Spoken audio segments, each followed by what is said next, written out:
Hello food lovers, welcome to our channel. నేను మీ రాణి ఎర్రంశెట్టి. ఈరోజు కొబ్బరి బూరెలను చేసి చూపించబోతున్నానండి. ఈ రెసిపీ అనేది చాలా చాలా బాగుంటుంది. ఇది ఎక్కువ మంది ఇష్టపడే రెసిపీ అండి. ఆ రెసిపీ అనేది నేను మీకు చేసి చూపించబోతున్నాను. వీడియోని ఎక్కడ స్కిప్ చేయకుండా లాస్ట్ వరకు చూడండి. అంతేకాకుండా మీరు గనక నా ఛానల్ని ఫస్ట్ టైం చూస్తున్న వారైతే రన్ అవుతున్న వీడియో కింద రెడ్ కలర్లో సబ్స్క్రైబ్ అనే ఆప్షన్ ఉంటుంది కదా, దానిని టచ్ చేసి ఏఎల్ఎల్ ఆల్ అని బిల్ ఐకాన్ని కూడా యాక్టివేట్ చేయండి. నేను పెట్టబోయే రెసిపీస్ అన్నీ కూడా మీ ఫోన్కి నోటిఫికేషన్కి వస్తాయి. ఏ రోజు రెసిపీ ఆ రోజు ఓపెన్ చేయొచ్చు. ఫ్రెండ్స్, నేను డైలీ మార్నింగ్ 5 o'clockకి అలాగే ఈవినింగ్ 5 o'clockకి రెసిపీస్ అనేవి పోస్ట్ చేస్తూ ఉంటానండి. ఆ టైం అనేది మీరు నోట్ చేసుకుని మీ ఫోన్కి నోటిఫికేషన్ వచ్చినప్పుడు ఓపెన్ చేసి చూసుకోండి. ఫ్రెండ్స్, ఇంకా ఈ రెసిపీ అనేది చాలా చాలా బాగుంటుందండి. ఆ ప్రాసెస్ అనేది కొంచెం ఎక్కువగానే ఉంటుంది. వీడియో లెంగ్తీగా అనిపిస్తుంది. మీరు వీడియోని మధ్య మధ్యలో స్కిప్ చేయకుండా లాస్ట్ వరకు చూడండి. అలాగే మీరు కూడా ఈ రెసిపీని ట్రై చేసి మీ ఫ్యామిలీకి కూడా సర్వ్ చేయండి. వీడియోని స్కిప్ చేయకుండా చూడండి. ఇంకా ప్రాసెస్లోకి వెళ్ళిపోదామండి. ఈ ప్రాసెస్ అనేది కొంచెం ఎక్కువ టైమే పడుతుంది. మీకు స్కిప్ చేస్తే అర్థం కాదండి. ఇంకా స్టార్ట్ చేద్దామండి. ఇంకా ప్రాసెస్లోకి వెళ్ళిపోదాం. ఇలా ఒక ఖాళీగా ఉన్న పెద్ద గిన్నెని తీసుకుని, ఇది 1/2 kg గ్లాస్ అండి, 1/2 kg బియ్యం గ్లాసు. ఆ గ్లాస్తో నేను బియ్యం అనేది కొలిసి చూపిస్తున్నాను. మీరు వీడియోని స్కిప్ చేయకుండా కరెక్ట్గా చూడండి. నేను 1 kg బియ్యానికి ఈ కొబ్బరి బూరెలు అనేవి ప్రిపేర్ చేయాలనుకుంటున్నాను. ఆ కేజీ బియ్యానికి కూడా నేను కొలిచి చూపిస్తాను.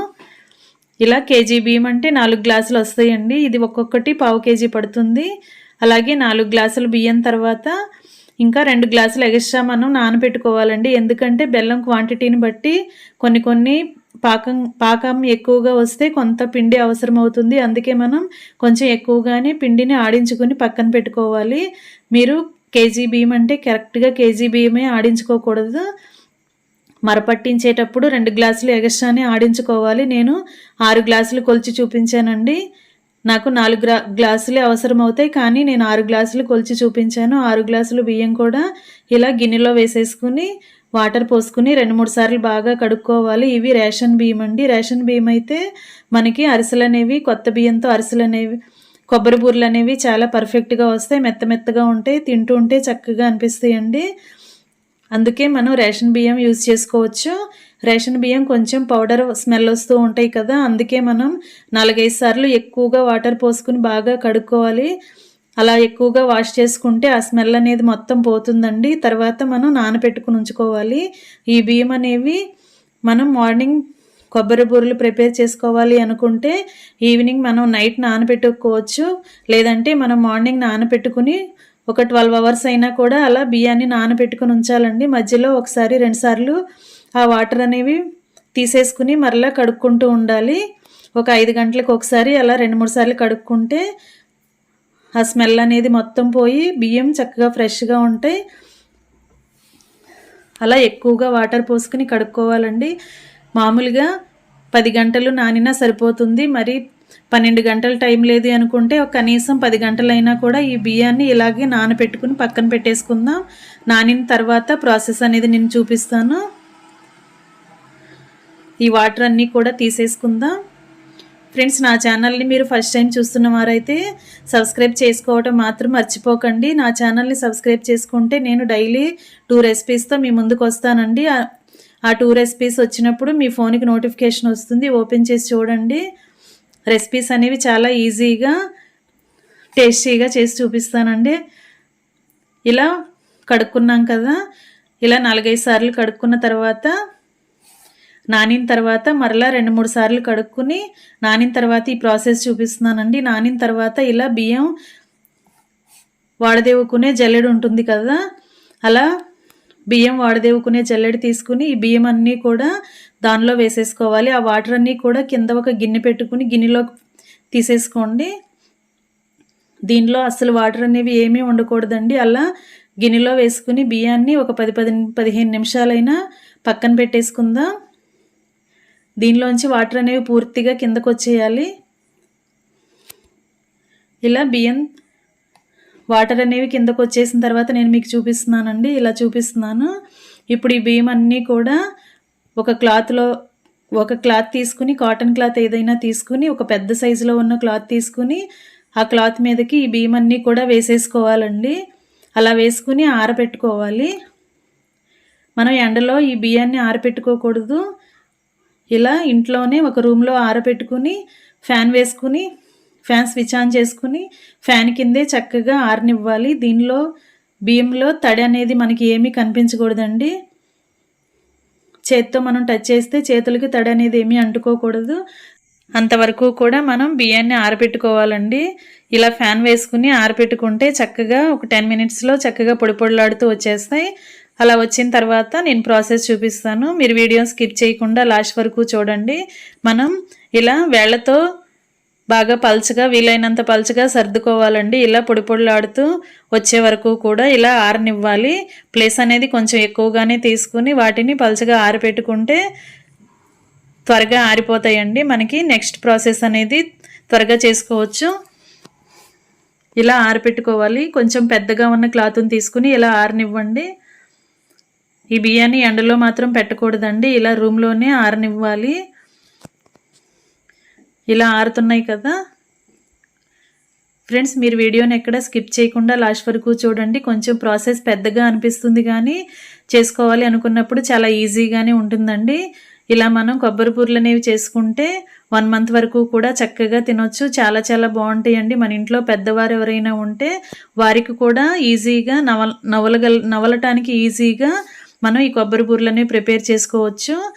తినటానికి అంత కష్టపడకుండానే చక్కగా ఈజీగా నములుతారండి. పెద్ద వయసు వారు కూడా చక్కగా తినగలుగుతారు. అంత కమ్మగా మెత్తగా చక్కగా వస్తాయి.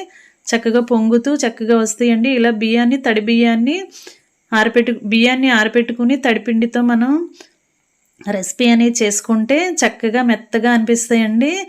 అందరూ కూడా తినడానికి చక్కగా ఇష్టపడతారు. ఇలా ప్రాసెస్ అంతా మీరు కష్టం అనుకోకుండా చేసుకుంటే రెసిపీ అనేది బాగా వస్తుంది. ఇలా ఆరిన తర్వాత ఇవన్నీ కూడా ఒక డబ్బాలో వేసేసుకుని మరపట్టించుకుందామండి. మీకు దగ్గరలో మిల్లు దగ్గర ఉంటే మరపట్టించుకోండి. మనం 1.5 కేజీ బియ్యం పోసాం కాబట్టి కొంచెం ప్రాసెస్ అనేది పెద్దదే కాబట్టి మనం మిక్సీలో గ్రైండ్ చేసుకుంటానికి టైం సరిపోదండి. మరపట్టించుకుంటే మెత్తగా చక్కగా వారు ఆడించేస్తారు. ఆ మెత్తగా ఉన్న పిండితో మనం చేసుకుంటే రెసిపీ అనేది చక్కగా వస్తుంది. మనం మిక్సీలో గ్రైండ్ చేసుకునే కన్నా మరపట్టించుకుంటే బాగుంటుందండి. మరపట్టిన తర్వాత ప్రాసెస్ అనేది ఇంకా ఉంటుంది. నేను తర్వాత చూపిస్తాను. బియ్యం అనేవి ఆరకుండా చక్కగా త్వరగా మరపట్టించుకొని వెంటనే కూడా మనం కుకింగ్ ప్రాసెస్ అనేది స్టార్ట్ చేసేయాలండి. లేట్ అయితే పిండి అనేది ఆరిపోతుంది. ఈ ప్రాసెస్ అనేది పిండి ఆడిన తర్వాత చాలా ఫాస్ట్గా ప్రాసెస్ అనేది జరగాలి. కుకింగ్ మాత్రం వెంటనే స్టార్ట్ చేసేయాలండి. ఇలా ఆడించుకుని తెచ్చుకున్న పిండిని బాగా జల్లించుకుందామండి. ఇలా జల్లించుకుంటే దాని లోపల ఏమైనా నూకలు అలాంటివి ఏమైనా ఉంటే అవన్నీ కూడా బయటకు వచ్చేస్తాయి. మనకి రెసిపీ అనేది చాలా సాఫ్ట్గా చక్కగా పొంగుతూ వస్తుంది. అందుకే కొంచెం కష్టం అనుకోకుండా ఇలా పిండంతా కూడా చక్కగా జల్లించి ఉంచుకోండి. జల్లించిన తర్వాత ప్రాసెస్ చూపిస్తానండి. ఈ కొబ్బరి బూరెలు అనేవి ఆయిల్ అనేది అస్సలు పీల్చవండి. చాలా చాలా బాగుంటాయి, కమ్మగా వస్తాయి.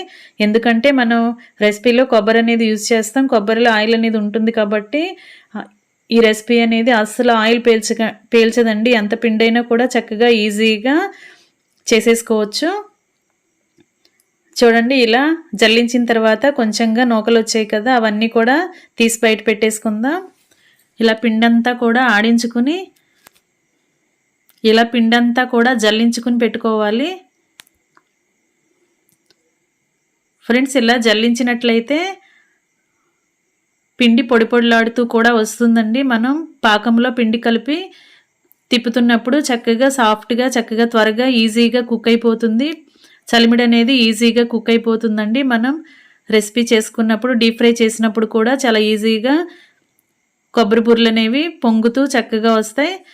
ఇలా మొత్తం కూడా జల్లించుకున్న తర్వాత ఇలా బేసిన్లో వేసుకుని మొత్తం కూడా ఇలా చేత్తో గట్టిగా అదిమితూ నొక్కుతూ అదమాలండి. ఇలా నొక్కి పెట్టి ఉంచినట్లయితే పిండి అనేది ఆరిపోకుండా లోపల చక్కగా తడిగా అనిపిస్తుంది. తడిగా ఉన్న పిండితో మనం పాకంలో వేసుకుంటే, తడిపిండిని పాకంలో వేసుకుంటే పిండి అనేది ఎక్కువగా తీసుకుంటుంది. మనకి కొబ్బరి బూరెల క్వాంటిటీ అనేది ఎక్కువగా వస్తుంది. ఇలా ఒక కాటన్ క్లాత్ని తీసుకుని వాటర్తో తడిపి వాటర్ అన్నీ కూడా పిండేసుకుని ఇలా పిండి మీద వేసుకుని పిండి అనేది ఆరకుండా ఇలా క్లాత్ని కప్పి ఉంచుకోవాలండి. ఇప్పుడు కేజీ బియ్యానికి 3/4 కేజీ బెల్లం తీసుకోవాలి. కరెక్ట్గా 3/4 కేజీ బెల్లం అండి ఇది. ఇలా 3/4 కేజీ బెల్లాన్ని కూడా ఇలా కొట్టుకుని చిన్న చిన్న ముక్కలుగా చేసుకుని తెచ్చుకోవాలి.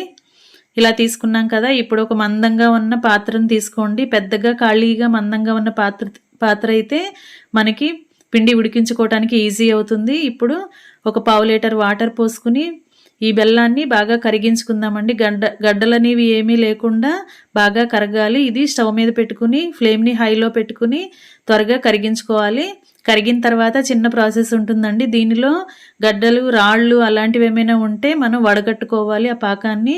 అది తర్వాత చూపిస్తాను. ఇప్పుడు కొబ్బరి తురుము తీసుకున్నానండి. ఇలా ఒక కప్పు నిండా ఒక 3 కొబ్బరికాయలు కొట్టుకుని 6 చిప్పలతో ఈ తురుము అనేది తీసుకుని పక్కన పెట్టుకోవాలి. కేజీ పిండికి 6 కొబ్బరి చిప్పలు అయితే కరెక్ట్గా సరిపోతాయి. ఇలా పాకం ఇలా బెల్లం సిరప్ బాగా తయారైంది కదా, దానిని ఇలా జల్లెడతో షైనర్తో వడగట్టుకుందాం. ఒక గిన్నెని తీసుకుని ఆ షైనర్ని గిన్నెలో పెట్టుకుని పాకాన్ని బాగా వడగట్టుకోవాలి. దానిలో ఇసుక లాంటిది ఏమైనా ఉంటే రెసిపీలోకి వచ్చేస్తుంది. ఇలా వడగట్టకుండా మనం రెసిపీ వండితే మనం తింటున్నప్పుడు ఇసుక అనేది బాగా పంటికి తగులుతూ ఉంటుంది. అందుకే మనం ఇలా వడగట్టుకుని నెక్స్ట్ ప్రాసెస్ అనేది చేసుకుందాం. ఈ పాకాన్ని పాత్రలో పోసుకుని మళ్ళీ ఉడికించుకుందామండి. ఆ పాత్ర అనేది శుభ్రంగా వాష్ చేసుకుని ఈ పాకం అనేది దానిలో పోసుకోండి. ఇప్పుడు పాకాన్ని కరెక్ట్గా పాకం అనేది ఎలా వచ్చిందో మనం ఈజీగా తెలుసుకోవచ్చండి. ఇలా ఒక కప్పులో వాటర్ తీసుకుని కొన్ని బెల్లం సిరప్ వాటర్ని అలా గరిటతో వేసుకున్నామంటే వాటర్లో కలిసిపోకుండా పాకం అనేది మనకి చక్కగా కనిపించాలి. అంతవరకు కూడా పాకాన్ని ఉడికించుకుందాం. మరీ ఎక్కువగా ముదురుపాకం రాకూడదండి. అరిసెలకిలాగా ముదురుపాకం వచ్చిందంటే కొబ్బరి బూరెలు అనేవి తింటున్నప్పుడు గట్టిగా అనిపిస్తాయి. మనకు అస్సలు నలగవండి, తింటుంటే చాలా ఇబ్బందిగా తినాల్సి వస్తుంది. అందుకే మనం పాకాన్ని కరెక్ట్గా ఉడికించుకుందాం. మీరు వీడియో స్కిప్ చేయకుండా చూడండి, ఈజీగా అర్థమవుతుంది మీకు కూడా. ఇలా వాటర్ తీసుకుని దానిలో కొన్ని డ్రాప్స్ వేసినట్టయితే, పాకం డ్రాప్స్ వేసినట్టయితే వాటర్లో కలవకుండా ఉండాలి. ఇంకా పాకం అనేది రాలేదండి, ఇంకొంచెం సేపు ఉడికించుకుందాం. ఫ్లేమ్ని హైలో పెట్టుకుంటే ఈజీగా పాకం అనేది త్వరగా ఉడికిపోతుంది. ఎప్పటికప్పుడు వాటర్ని మార్చుకుంటూ ఉండాలండి. కప్పులో ఉన్న వాటర్ని తీసేసుకుని వేరొక వాటర్ని పోసుకుంటూ ఉండాలి. పాకం అనేది కరెక్ట్గా వచ్చిందో లేదో మనకి తెలుస్తుంది, అర్థమవుతుంది.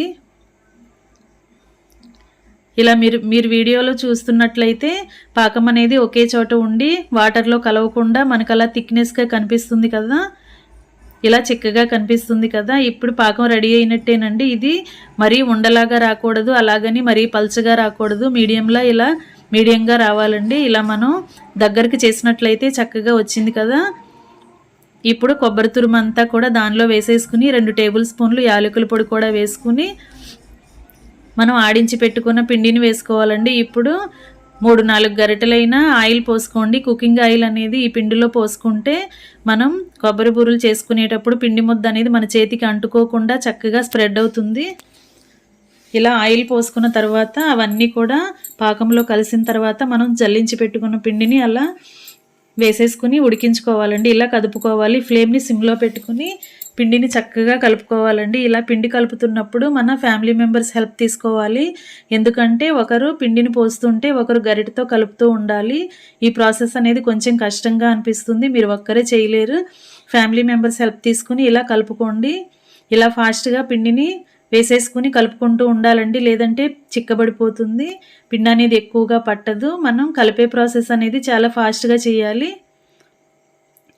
ఇలా గరిటతో కలుపుతుంటే చాలా లూజుగా అనిపిస్తుంది కదా, ఇంకొంచెం పిండి వేసుకోవచ్చండి. ఇంకొంచెం పిండి వేద్దాం. ఇలా మనం కలుపుతూ ఉండలు లేకుండా చక్కగా కలపాలి. పిండి వేసిన వెంటనే కూడా ఉండలు అనేవి వచ్చేస్తాయి. అలా రాకుండా పిండి పాకంలో ఆయిల్ అనేది వేసుకోవాలి. ఆయిల్ పోసుకున్నట్లయితే పిండి అనేది ఉండలు కట్టకుండా చక్కగా వస్తుందండి. అంతేకాకుండా నెయ్యి కూడా వేసుకోవచ్చు, ఇంకొంచెం వేసుకోవచ్చండి. ఇలా కలుపుతున్న తర్వాత మనకి గరిటెతో ముద్దను తీసుకుంటే మరీ జారుగా ఉండకూడదు, అలాగని మరీ గట్టిగా రాకూడదండి. గరిటె ఫ్రీగా తిరగాలి, అంతవరకు కూడా మనం పిండిని వేసుకోవచ్చు. మనం ఆడించుకున్న పిండి కేజీన్నర బియ్యం కదా, కానీ అదంతా కూడా దీనిలో వేయకూడదండి. మనం కరెక్ట్గా ఎంత పిండి పడుతుందో అంతవరకు వేసేసి ఆపేసుకోవాలి. మిగిలిన పిండిని వేరే రెసిపీస్కి యూజ్ చేసుకోవచ్చు. ఇలా కలుపుతున్నాం కదా, ఇంకొంచెం పిండిని యాడ్ చేసుకుందామండి. గరిటతో మనం కలుపుతుంటే కొంచెం ఈజీగానే తిరుగుతుంది కదా, టైట్గా లేకుండా కొంచెం లూజ్గానే ఉంది కదా. ఇంకొంచెం పిండి వేసుకుని కలుపుకుందాం. వేసిన వెంటనే కూడా ఇలా పాకంలో పిండి అనేది బాగా కలిసిపోవాలండి, లేట్ చేయకూడదు. ఇలా కలిపేసుకుంటూ ఉండాలి ఎప్పటికప్పుడు. 2-3 టేబుల్ స్పూన్లు యాలకుల పొడి కూడా వేసుకుని బాగా కలుపుకుని ఇంకా స్టవ్ ఆఫ్ చేసేసుకోవచ్చండి. ఇంకా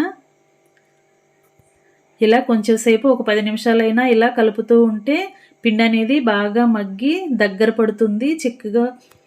ఇంకా ఎక్కువగా పిండి అనేది యాడ్ చేయకుండా ఇంకా స్టవ్ ఆఫ్ చేసేసుకుని స్టవ్ మీద నుంచి పాత్రని కింద పెట్టేసుకుని మనం ఫ్రీగా కలుపుకోవచ్చండి. ఇప్పుడు ఇలా మెత్తగా కనిపిస్తుంది కదా, కానీ చల్లారిన తర్వాత చక్కగా గట్టిగా వచ్చేస్తుందండి ఈ ముద్ద అనేది. మనం పిండి ఉడికించుకునేటప్పుడే గట్టిగా ఉందంటే మనం కొబ్బరి బూరెలు చేసుకునేటప్పుడు ఇంకా బాగా గట్టిగా అయిపోతుంది. అప్పుడు అస్సలు రెసిపీ అనేది బాగోదు. ఇలా పిండి వేసిన తర్వాత గరిటతో కొంచెం ఇలా చూసినట్లయితే మరీ జారుగా ఉండకూడదు, అలాగని మరీ గరిటకు అంటుకుపోయి గట్టిగా కూడా ఉండకూడదు. అంతా కరెక్ట్గా కలుపుకోవాలి పిండి అనేది. ఇలా కొంచెం సేపు కలుపుకున్న తర్వాత దీనిపైన 2 గరిటెల ఆయిల్ పోసుకుని పిండిని బాగా నొక్కి ఉంచుకోవాలండి, లేదంటే చల్లారిపోతుంది. ఇప్పుడు మనం కొంచెంగా ఒక గిన్నెలోకి వేసుకుని దీని మీద ఒక మూత పెట్టేసుకుందామండి. పిండి అంతా కూడా ఆరనివ్వకూడదు, చల్లారకుండా ఉండాలి. ఇలా కొంచెంగా ఒక గిన్నెలోకి తీసుకుని ఇలా ప్యాకింగ్ కవర్స్ కానీ కుకింగ్ ఆయిల్ కవర్స్ కానీ ఉంటాయి కదా, అవి ఈ రెసిపీ చేసుకోవడానికి యూజ్ చేసుకోవాలి. కొబ్బరి బూరెలు అనేవి ఇలాంటి కవర్స్ మీద చేస్తే చక్కగా వేయటానికి కానీ తీయటానికి కానీ చక్కగా ఈజీగా ఉంటుంది. ప్యాకింగ్ కవర్స్ కానీ ఇలా కుకింగ్ ఆయిల్ కవర్స్ కానీ లేదంటే బట్టర్ పేపర్స్ ఉంటాయి కదా, అవి కానీ యూజ్ చేసుకోండి. ఇలా మనం చల్లారిన తర్వాత నేను మీకు చూపిస్తున్నానండి. పిండి ముద్ద తీసుకుని ఇలా పేపర్ మీద స్ప్రెడ్ చేస్తుంటే చక్కగా ఈజీగా ఉంది కదా.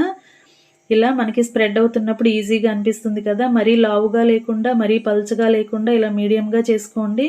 సైజ్ అనేది కూడా కొంచెం చిన్నగా చేసుకుంటే ఉడికేటప్పుడు చక్కగా ఈజీగా ఉడికిపోతాయండి.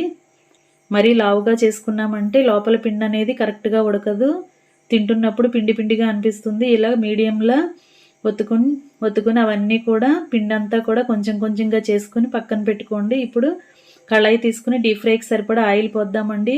ఈ రెసిపీ అనేది ఆయిల్ ఎక్కువగా పీల్చుకోదు, చాలా ఈజీగానే కుక్ అయిపోతుంది. మనకి ఎక్కువగా ఆయిల్ మిగులుతుందండి. రెసిపీ కంప్లీట్ అయినాక ఆయిల్ అనేది ఎక్కువగానే మిగులుతుంది. ఇలా పేపర్ నిండా కూడా చేసుకొని పెట్టుకుని ఇంకా ఆయిల్లో వేసుకుని డీప్ ఫ్రై చేద్దామండి. ఫ్రెండ్స్, నా వీడియో కనుక మీరు ఫస్ట్ టైం చూస్తున్న వారైతే రన్ అవుతున్న వీడియో కింద రెడ్ కలర్లో సబ్స్క్రైబ్ ఆప్షన్ టచ్ చేయండి. నా వీడియోస్ అన్నీ కూడా మీ ఫోన్కు నోటిఫికేషన్కి వస్తాయి. ఏ రోజు రెసిపీ ఆ రోజు ఓపెన్ చేసి చూడండి. ఆయిల్ కాగిన తర్వాత మనం ఒక్కొక్కటి వేసుకుందామండి. ఆయిల్లో మనం ఆయిల్కి సరిపడా వేసుకోవాలండి. ఎక్కువగా వేసామంటే అవి పొంగకుండా అలాగే అంటుకుపోతూ ఉంటాయి. ఇలా తక్కువగానే వేసుకుని చక్కగా స్లోగా డీప్ ఫ్రై చేసుకోండి.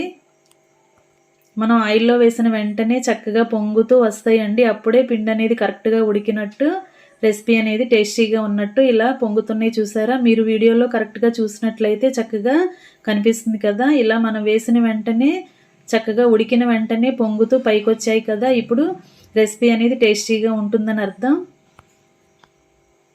ఎందుకంటే మనం తడిపిండితో చేసాము, అలాగే మనం జల్లించుకున్నాము, అలాగే ఉడికించినప్పుడు చక్కగా మరీ గట్టిగా లేకుండా మరీ పల్చగా లేకుండా పిండిని కరెక్ట్గా కలుపుకున్నాం కదా. దానివల్ల కొబ్బరి బూరెలు అనేవి టేస్టీగా వస్తాయి, మెత్తగా చక్కగా ఉంటాయండి. ఈ రెసిపీ అనేది ఎక్కువ రోజులు నిల్వ ఉంచుకోవచ్చండి. ఉండే కొద్దీ కూడా టేస్ట్ అనేది బాగా తెలుస్తుంది, కమ్మగా అనిపిస్తాయి.